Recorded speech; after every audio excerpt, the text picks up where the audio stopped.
Perfeito. Bom, primeiro eu gostaria de mandar um abraço a todos os administradores que me ouvem agora. Hoje é o nosso dia, né? O dia do administrador.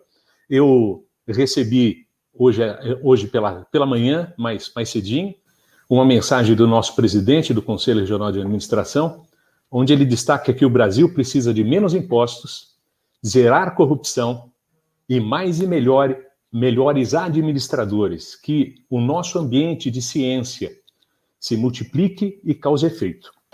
Bom, quando se fala em estratégia e planejamento, Ana Rita, e se coloca o ser humano em primeiro lugar, eu entendo que nós resgatamos alguma coisa que deveria ser o normal. E, por consequência de uma construção de um ideário científico que prioriza a produtividade, o ser humano, na construção da ciência, tanto dos nossos pais clássicos, como mesmo contemporâneos, coloca sempre o ser humano na extensão de um instrumento produtivo, de um recurso produtivo.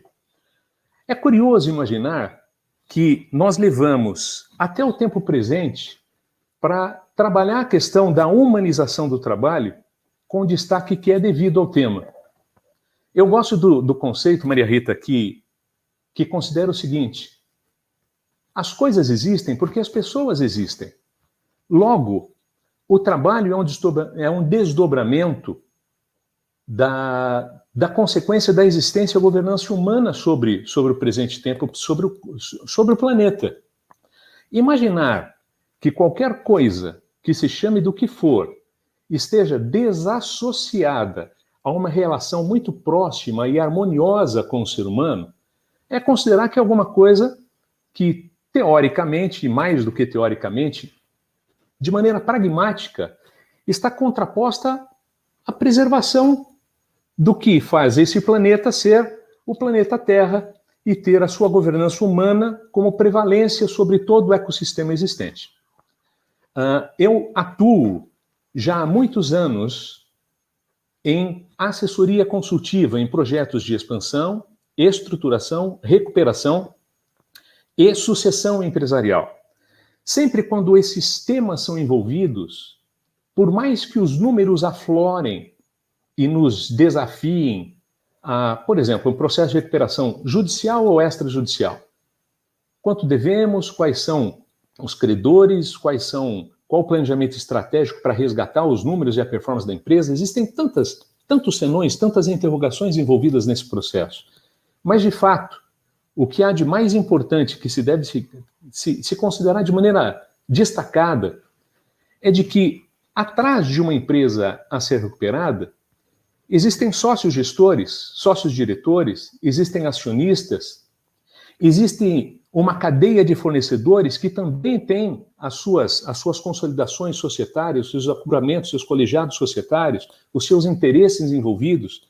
Então, imaginar que qualquer coisa que envolva administração, qualquer coisa que envolva governança, e que apenas se resuma na legitimação de obediência, como diria Max Weber, na tradição, na legalidade ou no carisma, elimina, no meu entendimento, elimina a base fundamental que faz o universo que conhecemos ser o que chamamos como o planeta Terra, que é o princípio da governança humana. Diversos especialistas dizem que existe um novo normal sendo constituído, e esse novo normal trará uma maior humanização ao ambiente de todas as esferas que hoje conhecemos na governança mundial.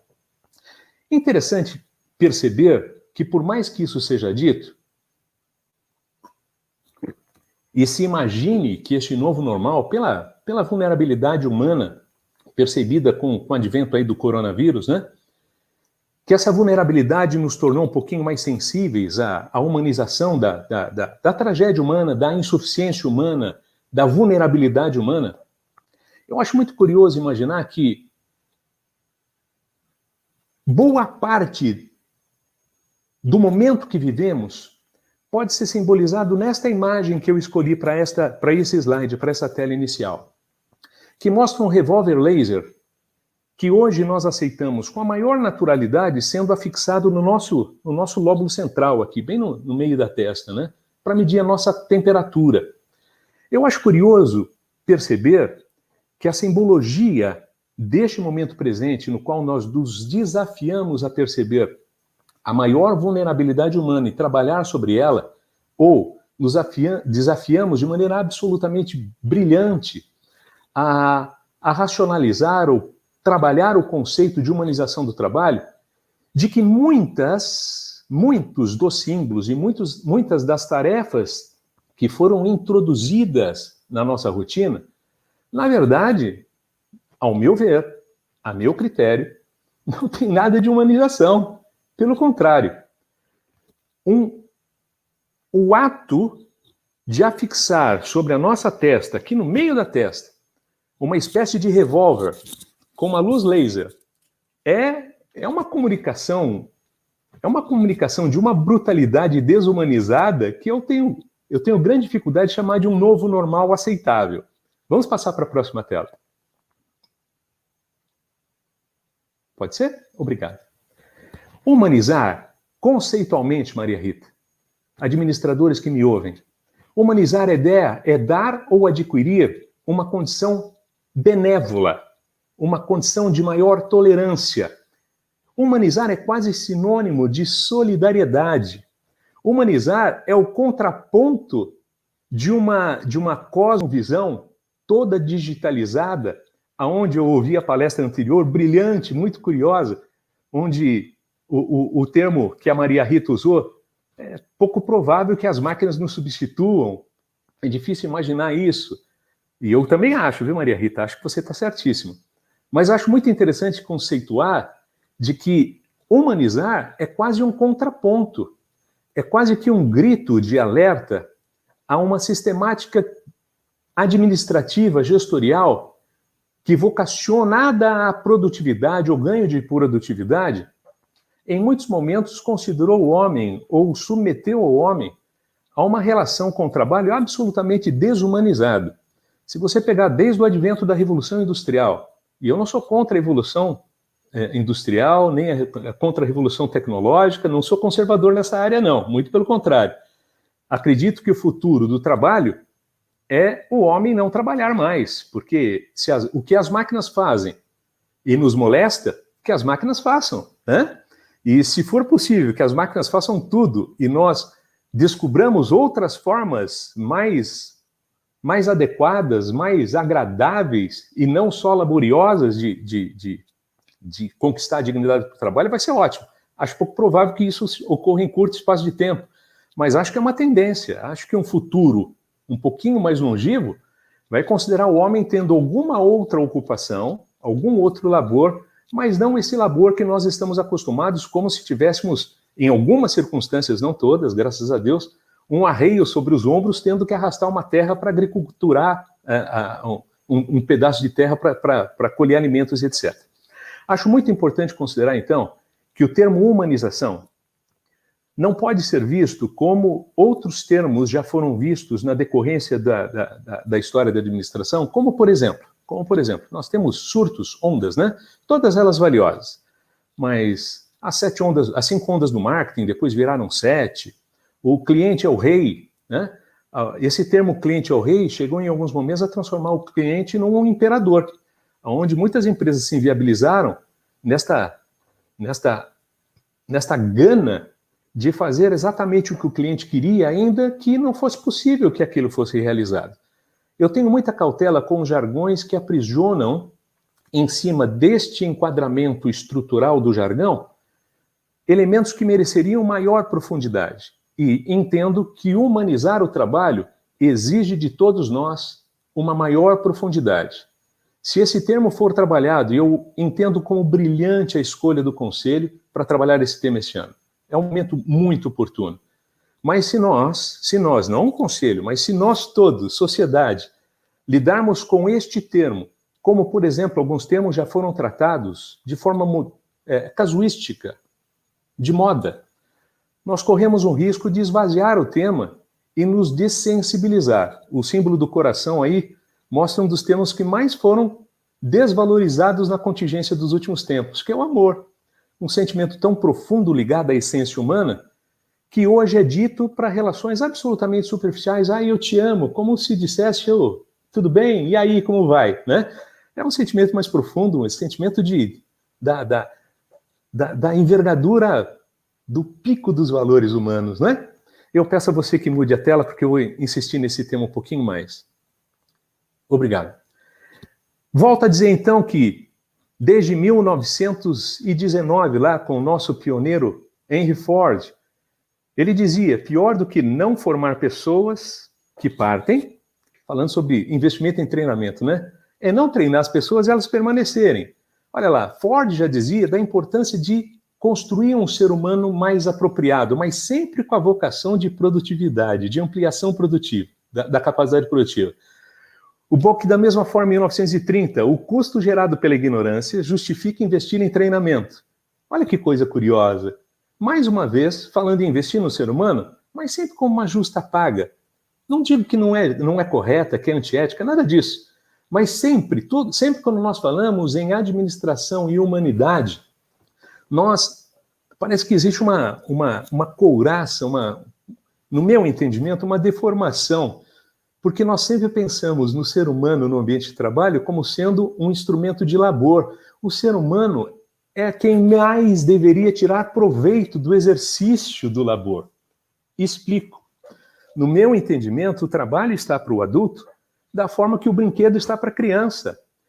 Uma empresa para um empreendedor, para um empresário ou para um executivo, a sua carreira, é como um brinquedo para a criança, é um motivo para acordar e sair conquistando, realizando coisas lindas e novas a cada dia.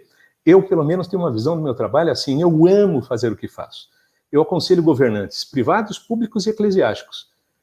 Encontro desafios diferentes todos os dias e amo tratar deles, sem julgamento, como instrumento fortalecedor, usando a ciência e a metodologia que criei, que talvez eu fale um pouquinho mais, para assessorá-los. Porque quando uma governança é estabelecida e fortalecida, todo um colegiado de pessoas é beneficiado pelo benefício de uma estrutura, administradores, uma estrutura bem gestoriada, ela diminui atritos. Existe um princípio filosófico, que inclusive é bíblico, que diz que quando o governante é sábio, é um bom gestor, o povo se alegra. E quando o governante é tolo, é um mau gestor, o povo geme. E boa parte, no meu entendimento, dos gemidos humanos que alcançam as mais variadas culturas e nações são fruto da ciência que nós, administradores, escolhemos por maestrar, que é a ciência da gestão. Eu gosto muito da frase do Bryson também, que já é mais recente, de 2019, onde ele coloca: as equipes capacitadas para partir, invista em treinamento ainda que você entenda que você está investindo em alguém que pode partir a qualquer momento. E por que ele justifica isso? Porque equipes capacitadas para partir, bem tratadas, podem preferir ficar. Então você investe numa equipe como se você fosse promovê-lo para o melhor espaço que existe no planeta para ele trabalhar.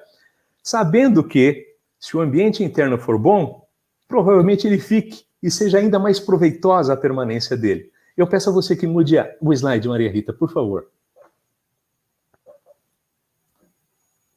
Ok. Há especialistas que propõem humanizar, promovendo meritocracia. Poxa, professor, o senhor acha que meritocracia é um equívoco? Não, de jeito nenhum. Mas eu não entendo que ela é a solução. Eu não entendo que nenhum elemento isolado componha o que o ser humano precisa, porque o ser humano é múltiplo, ele é plural. A meritocracia é bênção. É um instrumento de gestão extremamente apropriado em algumas circunstâncias. Mas tudo de meritocracia está ligado, está veiculado, está intrinsecamente relacionado com resultados, com produtividade. Vamos ver a próxima tela. Olha lá. Aí nós falamos de mundo exponencial. Há especialistas que propõem humanizar o trabalho reconhecendo propósitos. Uau! Propósitos de transformação massiva. Nada mais democrático, nada mais exponencial, nada mais humano que deixar o propósito gerir, gerar, posicionar, estruturar, promover ajustes num ecossistema mundial, uma nova ordem. Mas, prestem atenção, olha lá, expectativas também ligadas à produtividade, ao benefício que se quer. Olha que coisa! Tanto a teoria de sistematização linear como a teoria de sistematização exponencial, que ela seja, no fundo, um quer obter resultado e o outro quer gerar ou mover a partir das expectativas de resultado. A ótica pode ser distinta, mas o objetivo é o mesmo. É fazer com que o homem produza mais para o homem. O homem como instrumento de produção do homem. Dá para discutir muita coisa por aí. Por isso eu paro, por enquanto, porque eu tenho só mais alguns minutos e passo para a próxima tela. Obrigado. Este conceito do mapa mundial é um conceito que eu gostaria que os administradores que me ouvissem, que estão me ouvindo agora, reservem, guardem profundamente, para uma reflexão permanente. O mundo, as coisas existem porque as pessoas existem. Se eu pudesse fazer um mapa mundial, eu faria exatamente do jeito que vejo aí.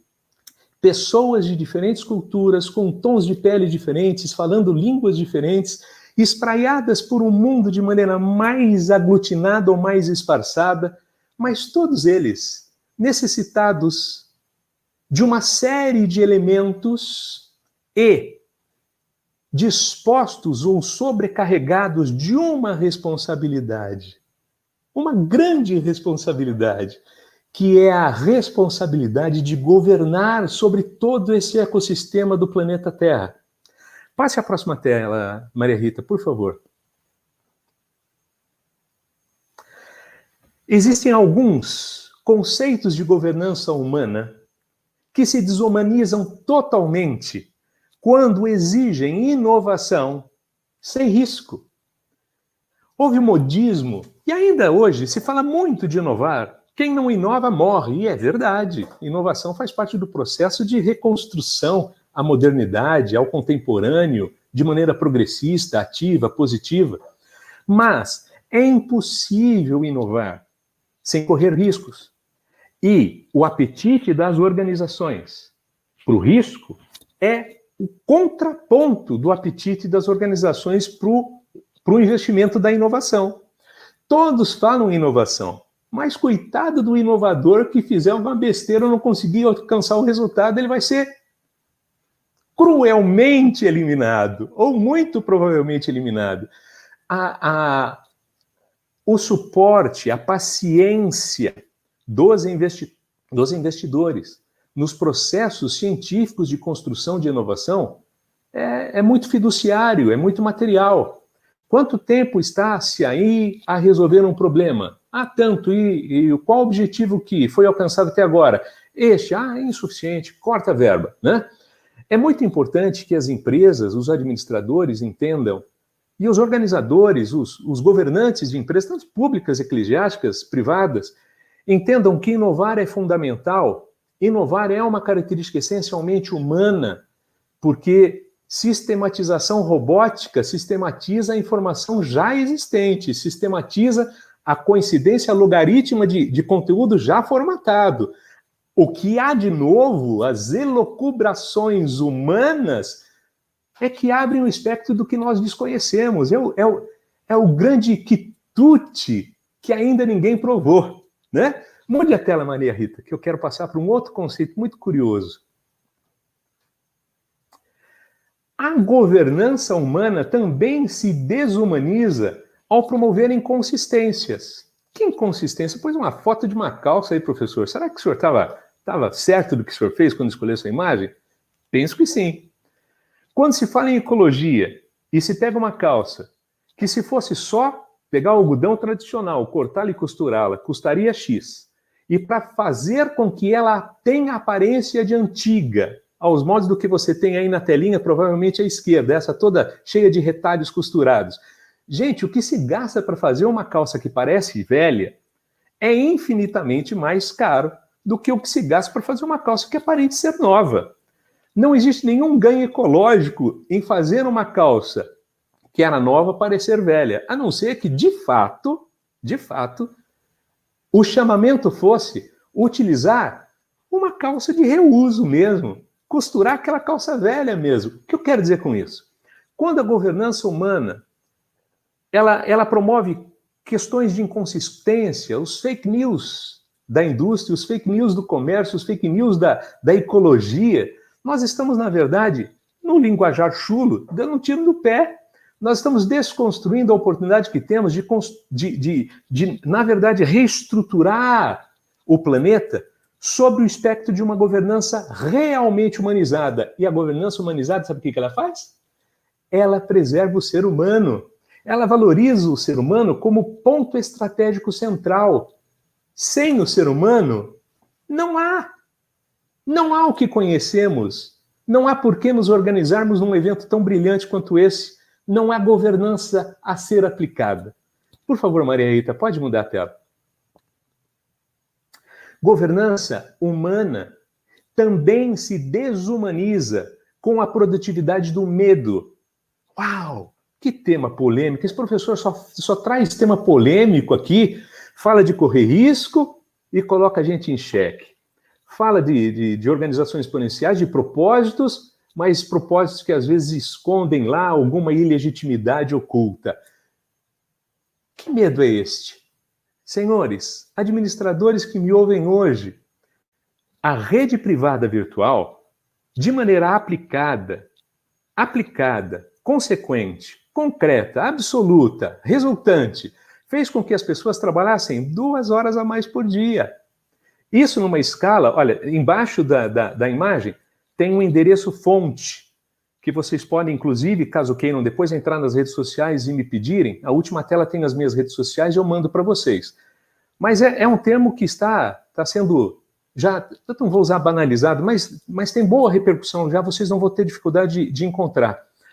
As pessoas, não estou dizendo que os gestores tenham feito isso, nem por vontade própria, mas o medo de perder o emprego no meio desse caos de quarentena, de isolamento, etc. e tal, fez com que as pessoas não desgarrassem dos seus celulares, fossem para casa e brigassem com as crianças, criassem intriga com os cônjuges, reclamassem com o síndico do condomínio sobre o cachorro do vizinho, porque elas tinham que operar a partir de suas casas mais do que se estivessem no escritório, mostrando que elas eram absolutamente imprescindíveis e por isso deveriam ser mantidas nos seus ofícios mesmo em meio ao caos. O que eu quero dizer? Este chamamento desta pandemia, que em parte nos destaca, nos levanta, nos releva, nos desperta a insuficiência humana, a necessidade de solidariedade humana, também tem como desdobramento objetivo uma cultura de exploração humana que faz com que, até por justa causa, nós trabalhemos N vezes mais, tendo que mostrar que estamos trabalhando dentro de uma ordem analógica, presencial, e estando a trabalhar numa lógica à distância digital. É curioso ver como a nossa cultura desumanizada trata o homem como um elemento de produção e, por isso, tira dele, no meu entendimento, o que de pior se pode ter. Nós estimulamos o ser humano a produzir, mas não motivamos o ser humano a produzir. Estímulo, qualquer choque ou espeto pode nos dar. Motivação é motivo, é mais do que... é propósito, mas não é um propósito de consequência de interesse. É um propósito virtuoso, que faz com que você fale, uau, vale a pena acordar e viver, vale a pena respirar. É algo que vai muito além. Será que eu já estourei o tempo? Porque ela ampliou a tela agora. Pode passar a próxima tela, Maria Rita. Isto. Talentos humanos se afloram quando os desafios da diversidade nos perseguem. Uma máquina, ela consegue produzir através do cruzamento, a inteligência artificial, reproduzir o cruzamento logaritmo e alcançar resultados em cima do conhecido muito mais rapidamente do que nós. Mas, por certo, quando os desafios humanos, quando os desafios fora da rotina nos visitam, daí é só o talento humano que pode alcançar a superação. A adversidade, mais instinto de sobrevivência humana, é que providencia, é que causa, é que reproduz o elemento de superação que muitos empresários querem ver nos seus negócios. Maria Rita, eu já terminei o meu tempo, quantos minutos eu tenho? Oi, professor. A gente está com 14 minutos. Se o senhor quiser já encerrar, a gente ganha mais tempo para as perguntas. A gente recebeu bastante. Eu posso utilizar uns 3 minutinhos para concluir as demais telas? Fica à vontade. Daí eu volto, tá bem? Fica à vontade. Porque daí eu acho que algumas perguntas podem até ser respondidas pelas telas que vão vir. Sim, com certeza. Tá bem? Obrigado, viu? Pode pôr a próxima tela, então. Olha lá. O novo normal desafia a governança humana a humanizar o trabalho. Mas, olha aí o papai aí, né? Não é mais uma mãe que está segurando o filho, que era a cultura anterior, conservadora. Nós já evoluímos. Hoje os pais seguram os filhos do jeito que as mães seguram os filhos também. Que bom, né? Que bom a todos nós. Mas é curioso que até neste ambiente nós entendemos que muitos pais estão segurando os filhos e às vezes escondendo os filhos no seu home office, com instinto de sobrevivência, se sentindo culpados em estar em casa, ainda que necessário, e se sentindo culpados de que os filhos estorvem, ainda que a casa seja dos filhos, seja da família. Ou seja, não adianta mudar o ambiente, não adianta mudar o conceito, se o atitudinal, se esse novo, se o que nós chamamos de modernidade ou humanidade não realmente traduzir o espírito do que isto representa, a significância essencial dessa representatividade.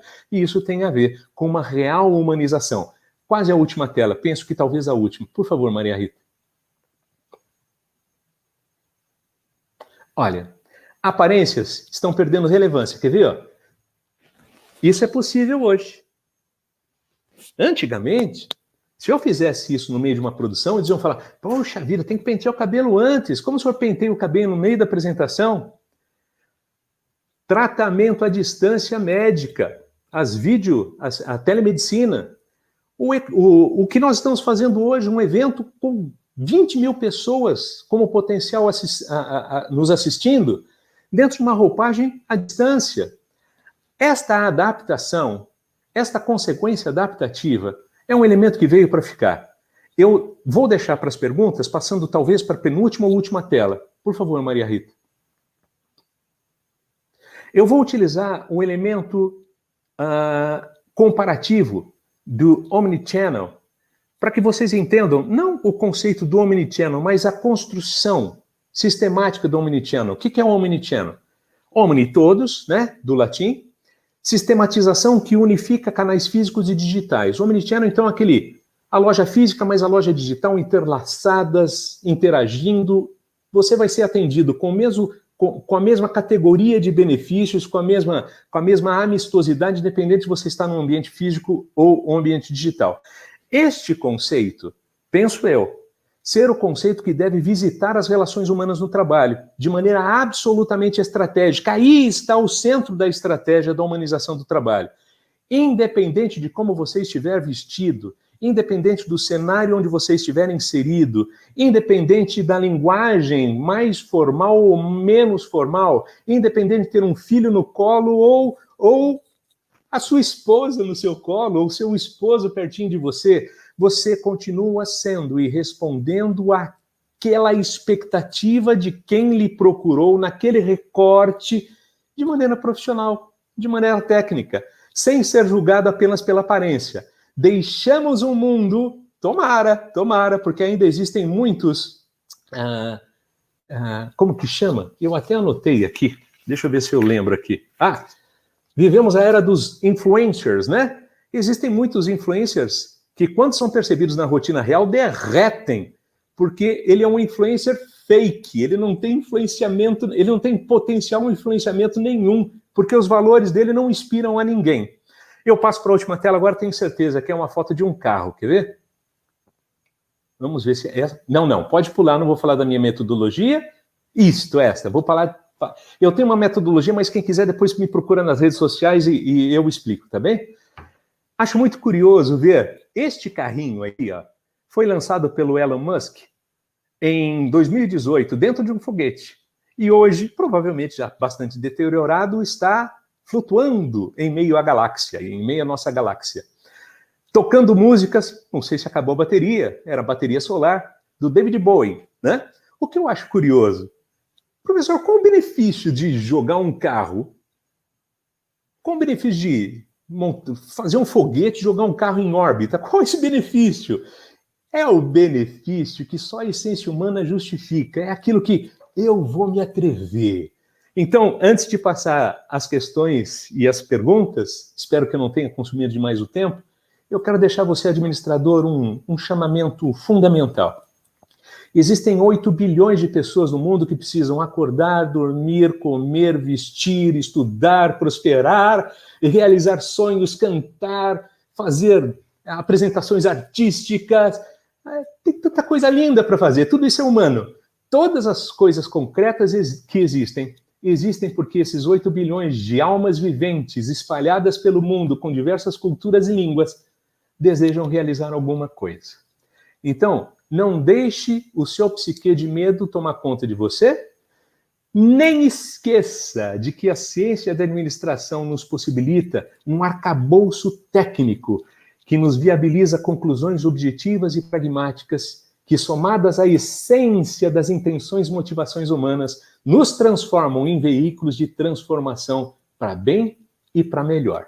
Eu encerro essa introdução e quero ver se dá tempo de responder alguma pergunta, com medo de que elas sejam muito complexas. Aí as minhas redes sociais depois ficam à disposição de vocês, ou permanecem enquanto eu falo com a Maria Rita. Maria Rita, eu me atrapalhei um pouquinho no início, mas deu tudo certo aí ou não? Não, deu tudo certo, a gente Glória. conseguiu sim ouvir e ver perfeitamente. Que a bom. gente está com 7 minutos, acho que dá para a gente fazer 2 perguntas. Muitas Oba, delas, vamos lá. como o senhor já tinha dito, foram respondidas, né? Que bom, Então que vamos bom. agora para a pergunta do Guilherme Dias. Ele quer saber, professor, o seguinte: como podemos colaborar para que o termo humanização não seja banalizado dentro das organizações? Olha, Guilherme, que pergunta fantástica, Guilherme. Eu acho que isso é... Guilherme, eu sou muito sincero na resposta. É impossível. Vai ser banalizado. Existe uma tendência estrutural de banalização do termo repetitivo. O termo que se repete é banalizado. Todo termo novo surge, que nem uma boate. Abriu a boate, todo mundo quer conhecer, quer tomar um drink lá, porque tem um doce especial, um quitute especial, um drink especial. Mas quando cai na rotina, eu já conheço, quer outro, né? É muito importante nós entendermos, como administradores, que as âncoras de planejar, organizar, dirigir e controlar, eu tenho na minha metodologia uma 5ª âncora, que é inovar. Inovar, para mim, é a âncora da administração. É um dos pilares. Planejar, organizar, dirigir, controlar e inovar. Eles são instrumentos técnicos nossos. É papel do administrador zelar pela construção de um compromisso de humanização que não seja pueril. Porque a tendência do leigo, do não técnico, é puerizar tudo. Como ele não entende a estruturação metodológica que este termo representa, ele corre o risco de transformar isso em conversa à toa, né? É como se, mesmo na teoria econômica, o que é a ciência da economia se não a administração da escassez? E quanto mais valoroso é um elemento, mais escasso ele é. Quanto mais escasso, mais valor tem. Por que o ouro custa tanto? Porque ele tem uma quantidade limitada no planeta.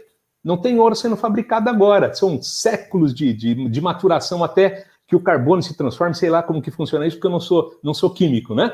Mas é muito importante que nós tenhamos cautela, e os profissionais de relações humanas que trabalham ligados à administração na área de relações humanas são prodigiosas ferramentas de preservação disso.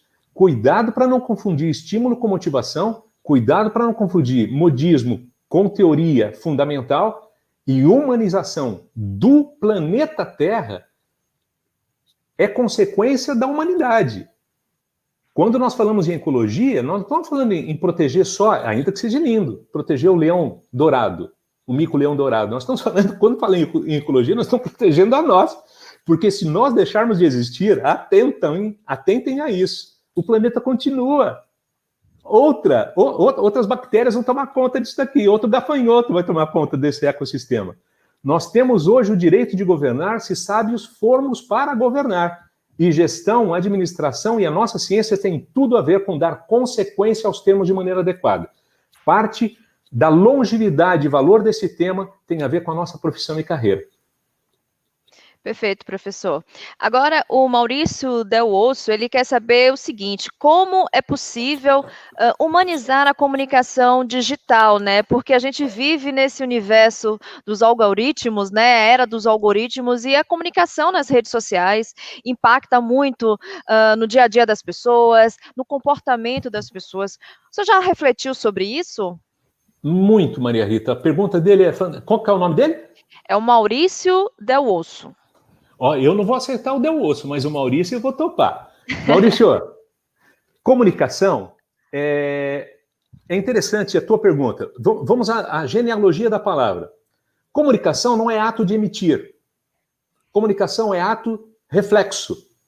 É o feedback que decodifica ou que aprova ou que robustece, que concretiza que de fato houve uma comunicação. Se eu falar, eu vou brincar com você agora, não vai ter defeito na ligação não, ó. Estou mexendo a boca e não estou falando nada, né? Não houve comunicação. Ou o risco de não haver é muito grande, porque eu só mexi os lábios, eu não falei. Enquanto não existe o feedback não está vinculado ao ato que o emissor pretendia realizar, esse processo de comunicação não está adequado. O que eu entendo? Eu não entendo que nada novo está acontecendo, Maurício. Eu entendo que o Covid, por exemplo, antecipou em 5 anos o que haveria de vir. A tecnologia vai ocupar um espaço cada vez mais crescente nas relações humanas. Irreversível o processo. O processo desta primeira pandemia na era digital. Outras virão, não vai ser a última. Se você perguntar como que um chinês lidou com esta, eles já passaram por outras. Eles lidaram de uma forma muito mais serena, menos amedrontada do que nós. Como essa foi a nossa primeira, tem gente que não saiu de casa para pegar o jornal até hoje, né? Para pegar o pãozinho, né? Porque está com medo. Eu não estou tirando a legitimidade de ninguém. Eu estou considerando que as coisas não são sérias como são, não estou pondo medida, tá? Agnosticamente considerando o elemento, o que eu considero? Que o processo de comunicação há de se maturar. Eu entendo que quanto mais livre se deixar a comunicação, melhor. Eu não gosto, confesso a você como gestor, não gosto da ideia, acho que é desumana a ideia de ficar tesourando a comunicação, dever-se-ia deixar a comunicação correr solta. Nós vamos maturar a nossa mente a entender quando as comunicações têm substância ou quando elas são fake descarados. Hoje, nós já temos mais facilidade de interpretar a decodificação das comunicações que são postas no ambiente digital. Por quê? Porque a nossa mente, a nossa forma, as nossas âncoras de consolidação, de confirmação, estão sendo estabelecidas. Imaginar que alguém, ou um colegiado, vire o grande guardião da verdade, eu acho que nos reporta aos tempos da pré-história em religiões ou construções religiosas carismáticas, míticas, pouco consistentes, bastante desafiantes, aonde alguém é dono da verdade. A verdade é construída a cada segundo a partir da decodificação de quem ouve, de quem interpreta, de como reage. É uma coisa tão mais complexa. Então, acho que quanto mais livre a comunicação for, menos nós vamos ser avitimados pela construção ortodoxa dos interesses que estão envolvidos na construção humana. Sou a favor da liberdade democrática de deixar o barco rodar e deixar que a humanidade entenda esta comunicação da maneira mais fluida, mais livre, que hoje, e eu já vou encerrar, se consolida no meu entendimento a percepção clara, nua e crua. Basta ver os movimentos políticos. Existem pessoas que a gente nem gosta tanto, mas que por serem sinceras ou não deixarem a impressão de que estão mentindo, são eleitas no lugar de outras que, por mais eloquentes que pareçam, têm um pitaquinho lá de possibilidade de hipocrisia. Nós já estamos fazendo uma depuração de linguagem, querendo discursos mais honestos, pessoas que aparentem mais honestidade e menos performática. É isso que eu penso. Bacana, professor. Muito obrigada por compartilhar conosco toda a sua experiência, todo o seu conhecimento. Amém. Vamos agradecer ao professor Eduardo Piedade, ele que é diretor da Knowledge CIG, coordenador do Grupo de Excelência em Administração Estratégica e Planejamento do CRA São Paulo. Mais uma vez, muito obrigada, professor. Obrigado a você, Maria Rita. Parabéns ao Enquad, parabéns aos administradores. E lembrem, nada de ficar com medo, avancem. O mundo precisa de gestão. E nós, pela grata satisfação e oportunidade da vida, somos maestros na dinâmica desta ciência, ou ciência proveitosa que nós escolhemos. Parabéns a todos. Até logo. Até logo, professor. Muito obrigada novamente.